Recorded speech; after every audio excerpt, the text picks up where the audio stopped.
My name is Tanisha. I'm 52 years old, and I cheated on my husband. After that, he was gone forever. Not just gone from our marriage, not just gone from our home, but gone from this earth, gone from breathing, gone from existing in any form except in the memories that haunt me every single day and every single night.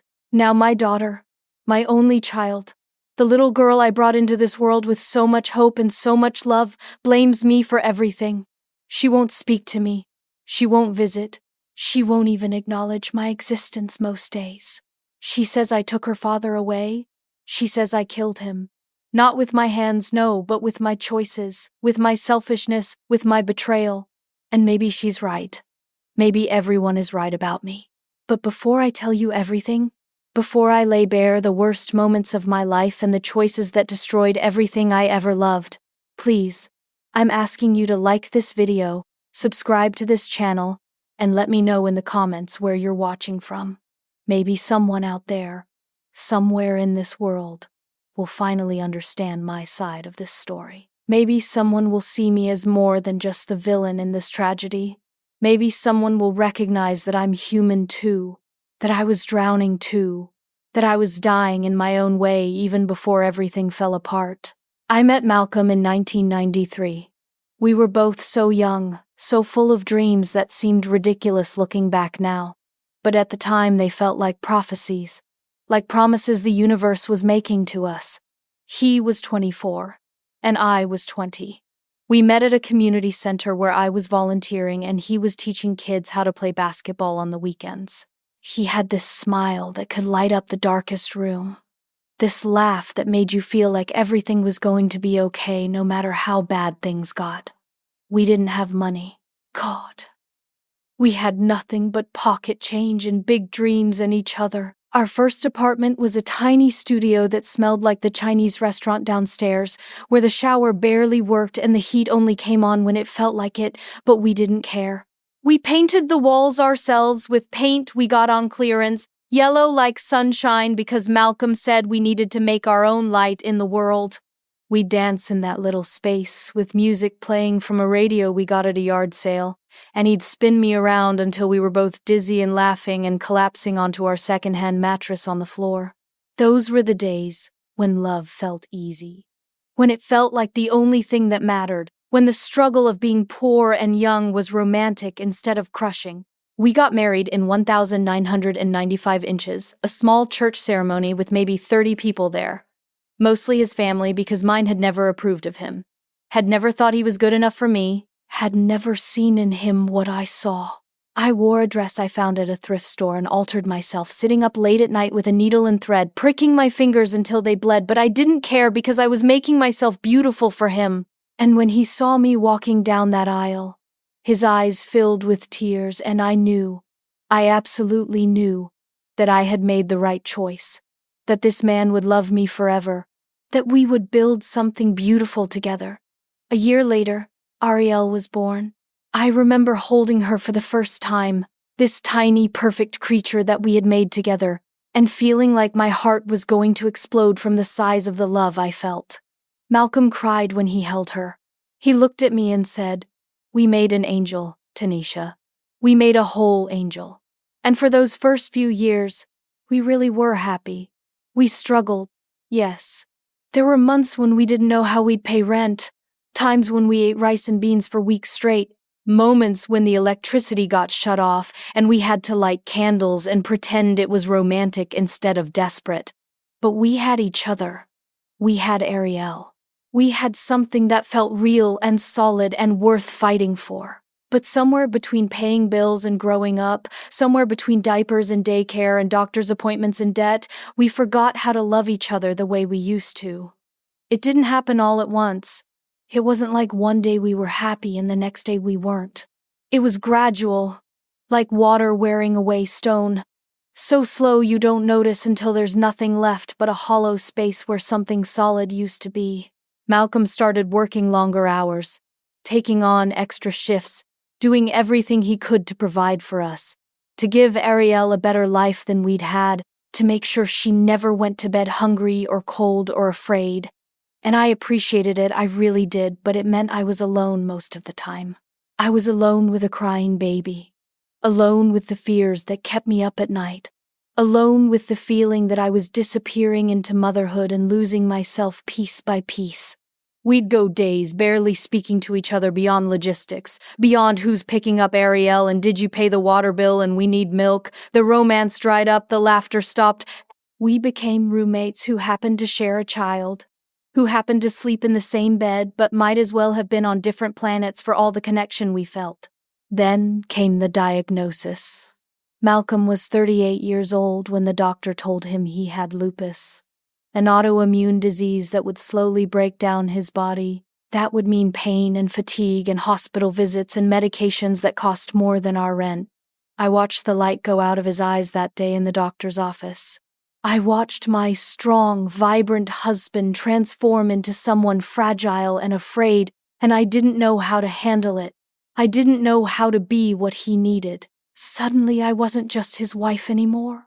I was his caregiver, his nurse, his mother in some ways, managing his medications and his appointments and his dietary restrictions. I was still Ariel's mother, still trying to raise a daughter who was becoming a teenager and needed guidance and attention and love. I was still trying to work, still trying to keep money coming in because Malcolm had to cut back his hours, had to call in sick more and more often, had to eventually go on disability which barely covered his medical expenses, let alone our bills. I became everything to everyone and nothing to myself. The silent years, I call them now.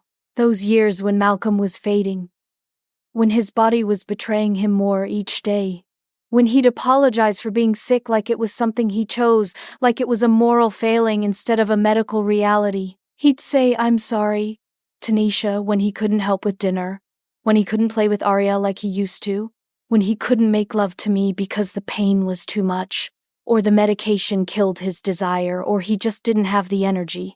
And I'd say, "It's okay, baby," but inside I was screaming. Inside I was furious at the universe for doing this to us, for taking away the man I married and replacing him with someone who needed me to cut his food sometimes, who needed help getting out of the bathtub, who spent most of his days on the couch watching television because he was too exhausted to do anything else. I know how awful that sounds. I know how selfish and cruel it makes me seem, to resent someone for being sick, but I'm telling you the truth here. I'm not trying to paint myself as a saint. I resented him. God help me.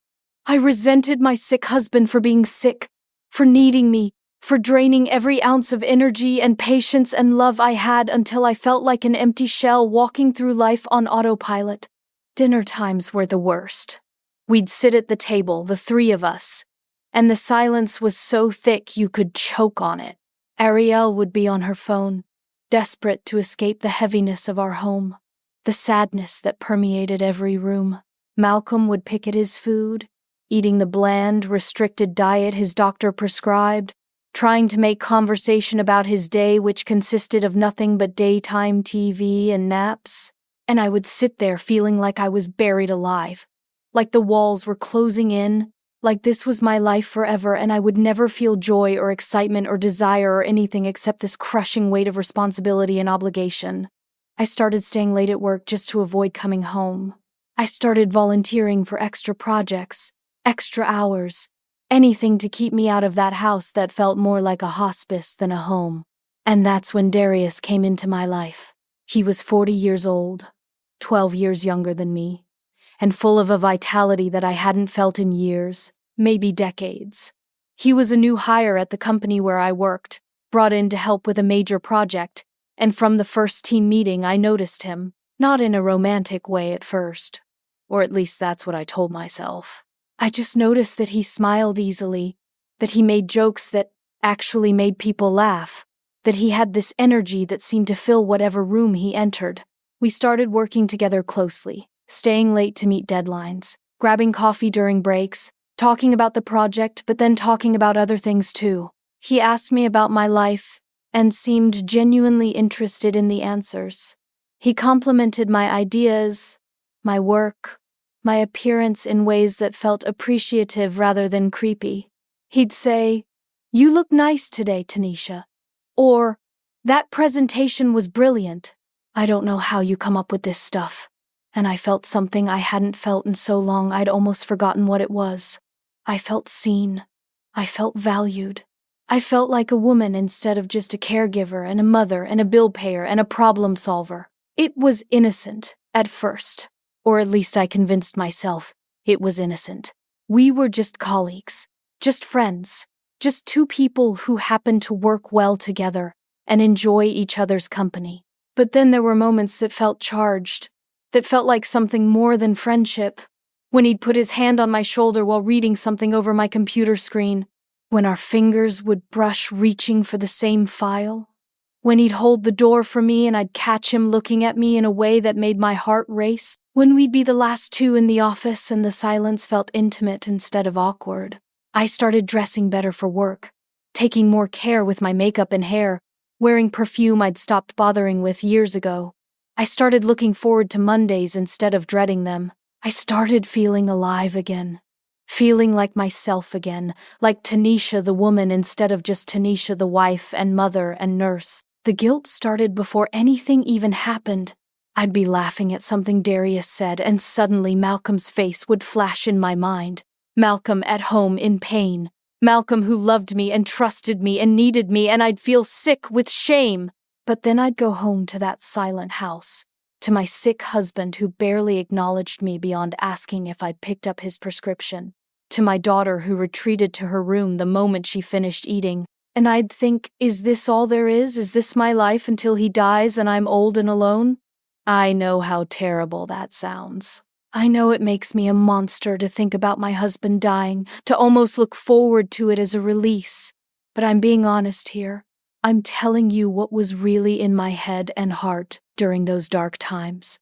I felt trapped. I felt like I was drowning, and someone had just thrown me a rope, and that rope was named Darius. The affair started 6 months after we met. We were at a conference together, out of town, away from my real life, and after the sessions ended, we went to the hotel bar for drinks. 1 drink became 3, became 5, and we were laughing and talking, and I felt more alive than I had in a decade. When he walked me to my room and kissed me outside the door, I knew I should stop it. I knew I should say goodnight and go inside alone and pretend it never happened. But I didn't. I opened the door and invited him in, and we made love in that anonymous hotel room, and for those hours I forgot about everything except the feeling of being desired, being wanted, being touched with passion instead of obligation or neediness. When Darius touched my hand that first time with intention, with desire, it felt like someone finally remembered I existed. It felt like I was a person again instead of just a function, a role, a responsibility, and God help me, I wanted more of that feeling. I needed it the way a drowning person needs air. The affair continued for 8 months. We were careful, or so we thought. We'd meet at his place when I claimed to be working late. We'd take long lunch breaks and go to cheap hotels where no one we knew would see us. We'd text constantly, deleting the messages immediately, using coded language just in case. And for those 8 months, I lived a double life. At home, I was the dutiful wife taking care of her sick husband, making his meals and managing his medications, and helping him to the bathroom when he was too weak to walk alone. With Darius, I was passionate and young and free, laughing and talking about dreams and future possibilities, making love like teenagers, feeling desired and beautiful and alive. I told myself I deserved this. I told myself I'd given up so much for so many years that I was entitled to this one thing for myself.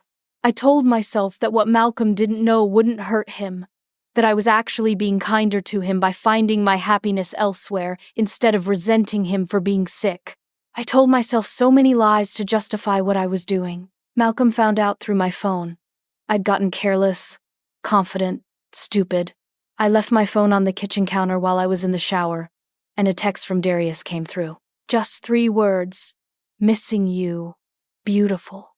Malcolm saw it. When I came out of the bathroom, he was sitting at the kitchen table with my phone in his hand and tears running down his face. He looked at me and said, "Who is he?" And my whole world stopped. I could have lied. I probably should have lied. But something in me was tired of lying, tired of the double life, tired of pretending, and the truth just came spilling out. I told him everything. About Darius, about the affair, about how long it had been going on, about how I felt alive for the first time in years. And as I spoke, I watched my husband break into pieces right in front of me. This man who had loved me for over 2 decades, who had given me everything he had, who had never been anything but faithful and devoted and kind, just shattered like glass. He begged me to end it. He cried and pleaded and said we could go to counseling, that we could fix this, that he would do anything to make me happy again, that he was sorry for being sick, sorry for being a burden, sorry for not being the man I married. And his apologies made me angry, because they shouldn't have been necessary. He hadn't done anything wrong except get sick, and that wasn't his fault. But somehow hearing him apologize for his illness just made me more resentful, more angry, more certain that I couldn't do this anymore. We had the worst fight of our marriage that night. He yelled, which he never did because it hurt his chest, made his breathing difficult.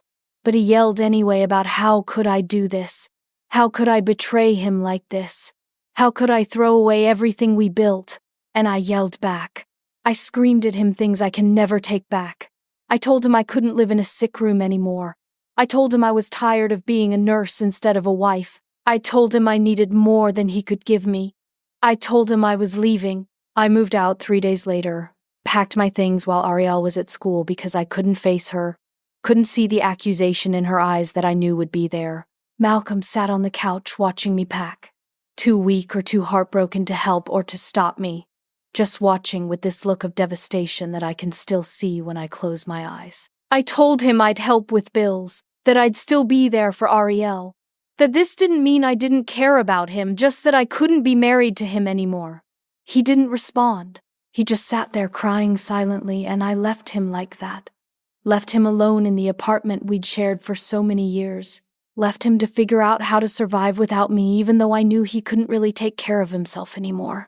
I moved into Darius's place, and for about 2 weeks I felt free. I felt light. I felt like I'd escaped prison and could finally breathe again. Then came the call from Ariel.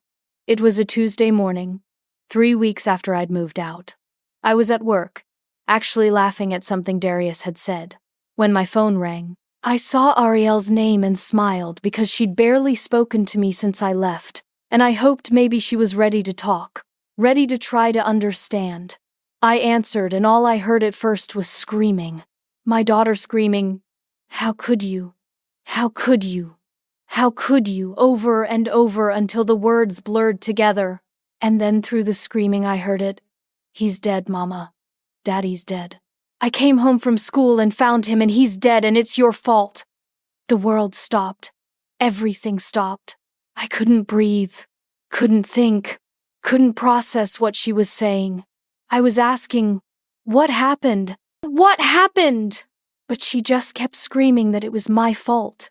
And then the phone went dead, and I was standing there in my office with my coworkers staring at me, and my whole body was shaking. Malcolm had taken every pill in the apartment.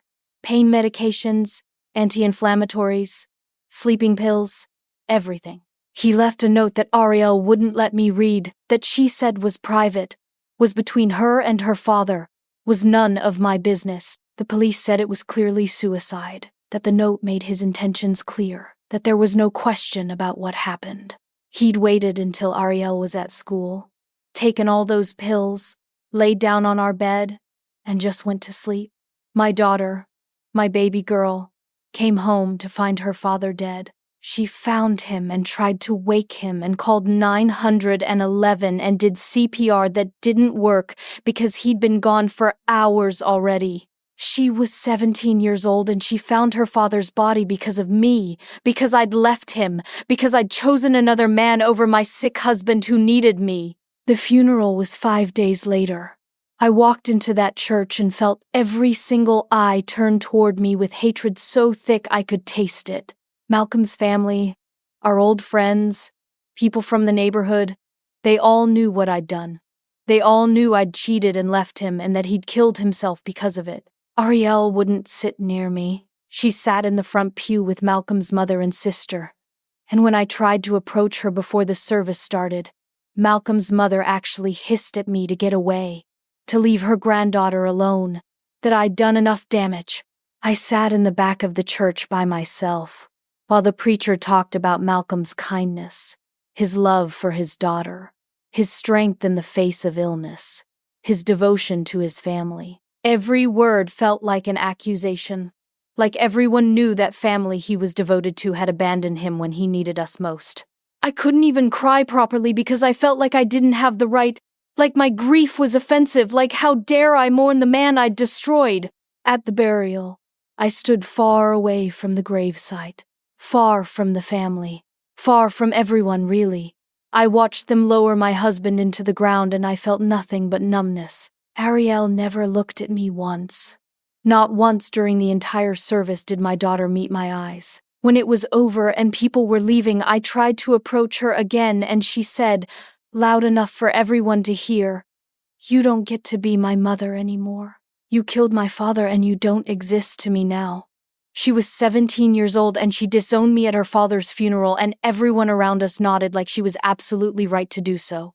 Malcolm's sister told me I wasn't welcome at the repast, that the family didn't want me there, that I should just go back to my boyfriend and leave them to mourn in peace. So I walked back to the parking lot alone where Darius was waiting in the car because he'd known better than to try to attend the service. I got in that car and we drove away and I felt like I'd just buried everything I'd ever been, everything I'd ever cared about, everything that had ever made me human. The years since then have been a special kind of hell. I'm 52 years old now, living with Darius in a nice townhouse in a different part of the city, far from where Malcolm and I built our life, far from the memories, or at least that's what I told myself when we moved here. We've been together for 14 years now. He's 54, still works at the same company where we met, still treats me with kindness and affection, still tries to make me happy. But I think part of him is tired. Tired of living with a ghost. Tired of competing with a dead man he can never measure up to. Tired of my guilt and my grief and my calls to a daughter who never answers. Our relationship is quiet now. Comfortable maybe, but lacking the passion that started it. Tainted by how it began. By what it cost. My mornings are all the same. I wake up before Darius, make coffee, sit at the kitchen table with my phone in my hand, and stare at Ariel's contact information. Some mornings I call, it always goes to voicemail. I've left hundreds of messages over the years. At first they were apologies, desperate pleas for forgiveness, explanations of why I did what I did. Then they became updates about my life. Attempts at normal mother-daughter conversation as if we had a normal relationship. Now they're mostly just, "Hi baby, it's mom, I love you, please call me back." She never does. Sometimes I text. Those get ignored too, though I can see she's read them because the little notification tells me so. She reads my messages and chooses not to respond, and that somehow feels worse than if she just blocked me completely. I know things about her life only through social media and through Malcolm's sister, who occasionally takes pity on me and sends brief updates. Ariel graduated from college with honors. She's a social worker now. Helps kids in foster care. Kids from broken homes. I see the irony and I'm sure she does too. She got married 2 years ago to a man named James who I've never met, who probably knows me only as the monster who destroyed his wife's family. I wasn't invited to the wedding. I found out about it when I saw the pictures on Facebook. Saw my daughter in a beautiful white dress. Saw Malcolm's mother walking her down the aisle in the place where I should have been. Where her father should have been. She's pregnant now. Due in a few months with a baby girl. I'm going to be a grandmother and I found out from a pregnancy announcement she posted online. Found out the same time as hundreds of strangers and acquaintances. While I sat in my kitchen drinking my morning coffee and feeling like someone had punched me in the chest. Darius tries to help. He suggests therapy, suggests giving Ariel space, suggests I try to forgive myself even if she never forgives me. But how can he understand? He's never had children. He's never destroyed someone's family. He's never made choices that led to someone's death. He loves me. I think he really does. But I know he also resents being tied to my guilt, to my past, to the consequences of our affair that seemed so exciting and liberating at the time but has ended up being a prison of a different kind. We don't talk about Malcolm much anymore. We don't talk about Ariel much anymore. We exist together in this pleasant, comfortable, soul-crushing silence that feels like penance for our sins. I thought moving on would heal me. I thought starting fresh with someone who made me feel alive would fix whatever was broken inside me. But guilt ages faster than time. I'm 52, but I feel ancient. Worn down not by years but by the weight of what I've done. By the knowledge that my choices killed a good man and destroyed my relationship with my daughter. Some nights I lie awake next to Darius while he sleeps and I think about that last conversation with Malcolm. The one where he begged me to stay and I told him I couldn't live in a sick room anymore. I think about how he apologized for being sick, for being a burden, for not being enough. I think about how small he looked sitting on that couch watching me pack my things. I think about what must have gone through his mind in those 3 weeks after I left. How alone he must have felt. How betrayed. How hopeless. I think about him gathering all those pills, writing that note to Ariel that I'll never get to read, lying down on our bed for the last time. I think about my daughter coming home from school, excited about some normal teenage thing, and finding her father's body. I think about the sound of her screaming on the phone telling me he was dead. And I absolutely know, that I killed him. Maybe not with my hands, maybe not legally, but morally, spiritually, in every way that matters, I killed my husband. But here's the thing that makes me angriest. The thing that fills me with a rage I can barely contain sometimes. I still don't know if I would do things differently. If I could go back, knowing everything I know now, would I stay in that loveless marriage, taking care of a sick man who couldn't give me anything I needed emotionally or physically? Would I resign myself to years more of that crushing responsibility and loneliness? Would I really sacrifice my own happiness, my own life, to prevent what happened? And the fact that I don't know, the fact that I'm not sure, makes me hate myself more than any judgment from Ariel or Malcolm's family or strangers on the internet ever could. What kind of person isn't sure if she'd choose differently knowing her choice led to her husband's suicide? What kind of mother wouldn't immediately say, yes, of course I'd do anything to change what happened, but I was dying too in that marriage. Maybe not physically like Malcolm was, but emotionally, spiritually, I was fading away into nothing but a role, a function, a caregiver with no identity of my own. Does my suffering count? Did my needs matter? Or was I supposed to sacrifice myself completely, give up any hope of happiness or fulfillment, because my husband got sick through no fault of his own? These are the questions that torture me, that keep me awake at night, that make me want to scream at everyone who judges me so easily from the outside. You didn't live my life. You didn't spend years watching the man you married transform into someone you had to feed and bathe and manage like a child. You didn't feel your own identity disappearing into the role of caretaker. You didn't experience the soul-crushing loneliness of lying next to someone every night who couldn't or wouldn't touch you with any passion, who needed you but didn't desire you, who loved you but couldn't make you feel loved. It's easy to say what you would have done, what the right choice was, when you haven't lived through it, when you haven't felt your own life slipping away year by year by year, while you tend to someone else's needs and ignore your own completely. I was 44 years old when I met Darius. I'd spent 20 years being a wife, and mother, and caretaker, and I was exhausted. I was empty. I was disappearing. And when someone finally saw me, finally wanted me, finally made me feel like a woman instead of just a function, I grabbed onto that with both hands because I was drowning and it felt like the only lifeline available. But Ariel doesn't care about any of that. To her, the story is simple. I cheated on her sick father, left him when he needed me most, and he killed himself because of it. End of story. No nuance, no complexity, no understanding of how desperate I was, how much I was suffering too. And maybe she's right. Maybe all my explanations and justifications are just excuses.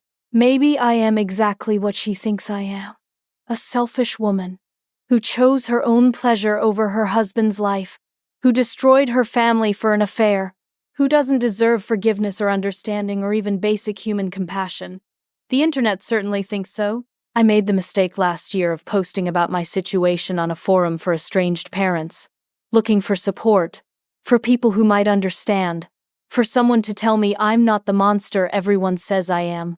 Instead, I got eviscerated. Hundreds of comments telling me I got exactly what I deserved, that my daughter was right to cut me off, that I should be grateful she's even alive because some daughters of men who commit suicide end up following their fathers into death. Someone found the post and shared it to other platforms, and suddenly strangers from all over the world were weighing in on what a terrible person I am, how I deserve to die alone, how they hope my daughter never speaks to me again, and that I never get to meet my grandchild. Reading those comments felt like being flayed alive, like having my skin peeled off layer by layer while the world watched and cheered. I tried to defend myself in the comments. I tried to explain about Malcolm's illness, about how long I'd been his caretaker, about how lonely I was, about how I was suffering too. That made it worse. People said I was blaming the victim, that I was making excuses for the inexcusable, that comparing my emotional loneliness to his physical illness was obscene. Someone wrote, "Your husband was dying of lupus, and you were dying of what? Boredom? Lack of attention? Grow up. You killed him and you deserve every bit of suffering coming to you." That comment got thousands of likes. Thousands of people agreed that I deserve this suffering, this estrangement, this loneliness that feels like it's eating me from the inside out. And the worst part is, I can't even argue with them because part of me agrees. Part of me knows they're right. Part of me believes I deserve exactly this. To live the rest of my life wanting a relationship with my daughter that I'll never have, wanting to hold my grandchild knowing I never will, wanting forgiveness that will never come. Ariel has spoken publicly about what happened exactly once. She did an interview for a podcast about complicated grief and trauma about 3 years ago. I listened to it alone in my car, sitting in a parking lot, crying so hard I could barely breathe. Hearing her voice after years of silence was like water in the desert, even though what she was saying was destroying me. She talked about her father with such love, such tenderness, describing him as her hero, her best friend, the parent who always showed up for her no matter how sick he was. She talked about how he'd drag himself to her school events even when he could barely stand, how he'd help her with homework even when the medication made it hard for him to think clearly, how he'd tell her stories and make her laugh even on his worst days. Then she talked about me. She said I'd been checked out emotionally for years before the affair, that I'd treated her father like a burden, that she'd watched him try so hard to make me happy while I just grew colder and more distant.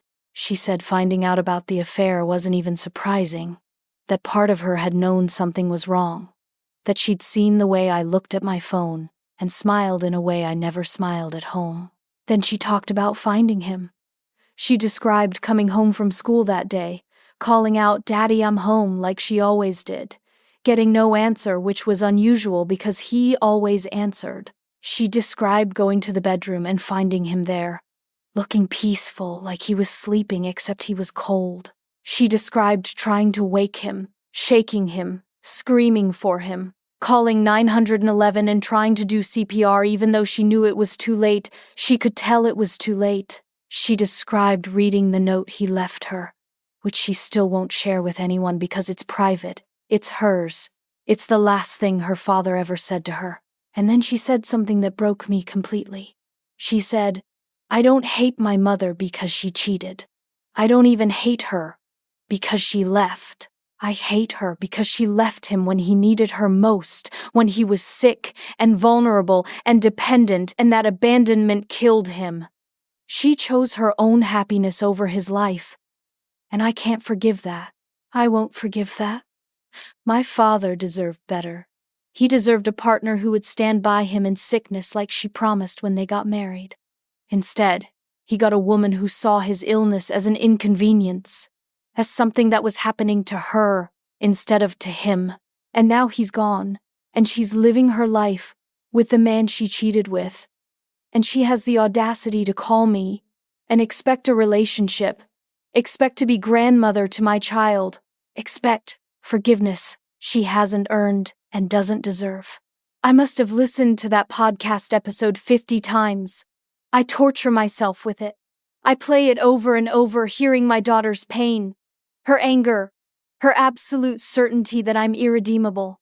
And I want to call her and scream that she doesn't understand, that she was just a teenager then and didn't see how hard it was, how much I was suffering too, how her father's illness consumed everything until there was nothing left of me, nothing at all.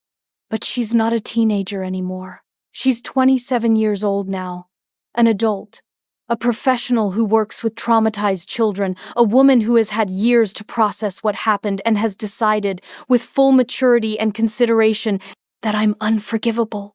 And maybe that's what hurts most. When she first cut me off at 17, I could tell myself she was young, that time and maturity would help her understand nuance, would help her see my side. But she's had 10 years now. 10 years to grow up, to experience adult relationships, to understand that life is complicated and people are flawed. And she's still chosen to keep me out of her life completely. This isn't a teenager's rash decision anymore. This is an adult woman who has carefully considered everything and decided I don't deserve to be in her life. That reality is almost unbearable. I posted an update on that forum a few months ago. I don't know why. Maybe I was hoping for different responses this time. Maybe I was hoping that if I explained better, if I really made people understand how much I was suffering in that marriage, someone would be on my side. I wrote about Ariel's pregnancy, about how I'm about to become a grandmother to a child I'll never meet. I wrote about how unfair it feels to be punished forever for one mistake, for one choice made in desperation and loneliness. I wrote that Malcolm's death wasn't my fault, not really, that his decision to kill himself was his own choice, that I couldn't be held responsible for how he reacted to our separation. I wrote that I deserved forgiveness, that I'd suffered enough, that 10 years of estrangement from my only child was punishment enough for an affair. The responses were even worse than before. People called me a narcissist for making Malcolm's suicide about my suffering. They said I clearly had learned nothing, felt no real remorse, was still more concerned with my own victimhood than with the harm I'd caused. Someone wrote, "You wanted freedom from your husband. You got it. You wanted a new relationship. You got it. You wanted to escape the burden of caring for a sick man. You got that too. Now you want your daughter's forgiveness and access to your grandchild? You don't get everything you want. Some consequences are permanent. Deal with it." That comment destroyed me.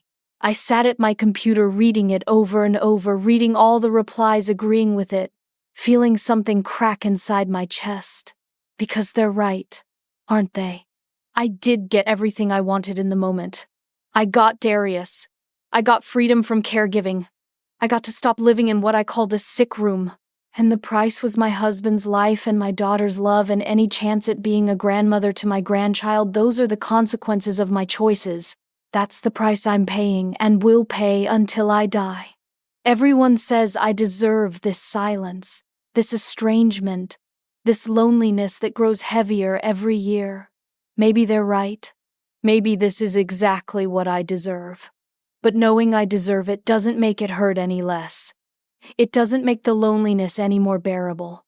It doesn't fill the emptiness where my daughter used to be.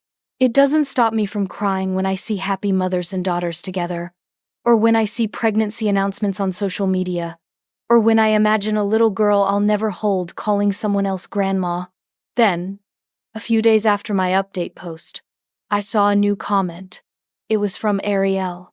I don't know how she found the post, but somehow she did, and she left one single comment that she must have known I'd see.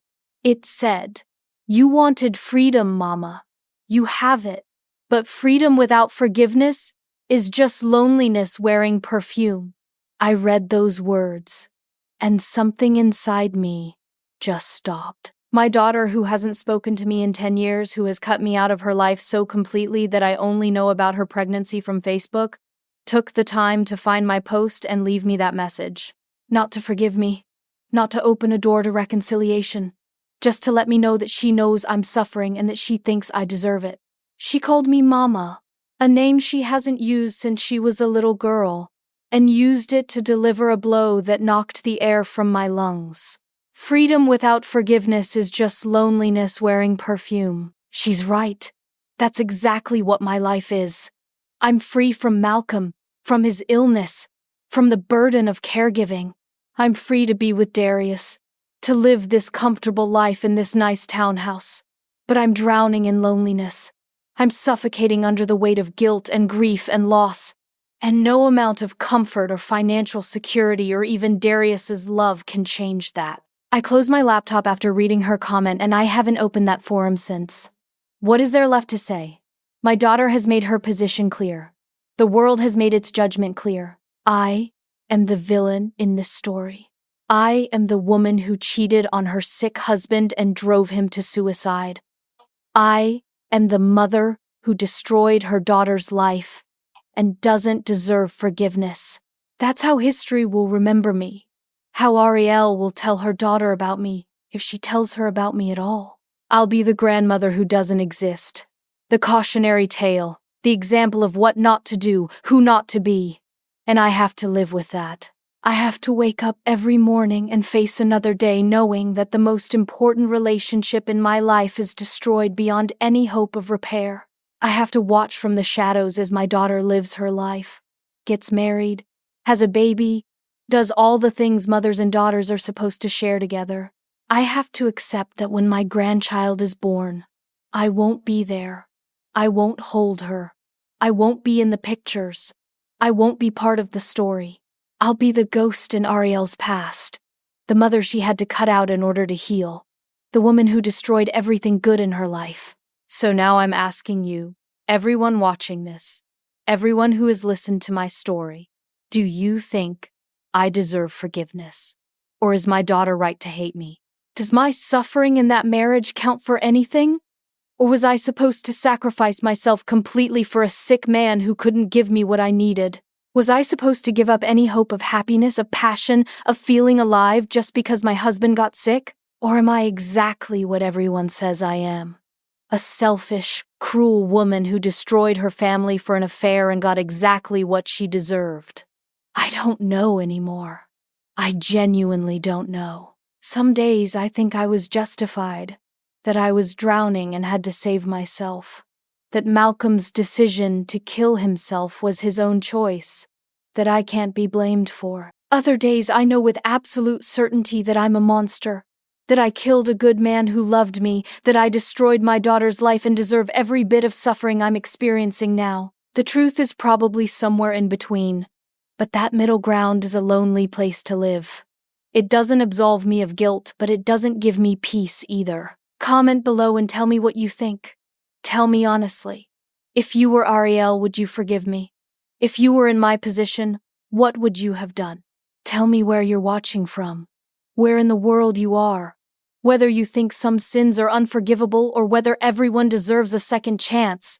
And don't forget to like this video and subscribe to this channel for more stories, more confessions, more people like me trying to make sense of the choices we made and the consequences we're living with.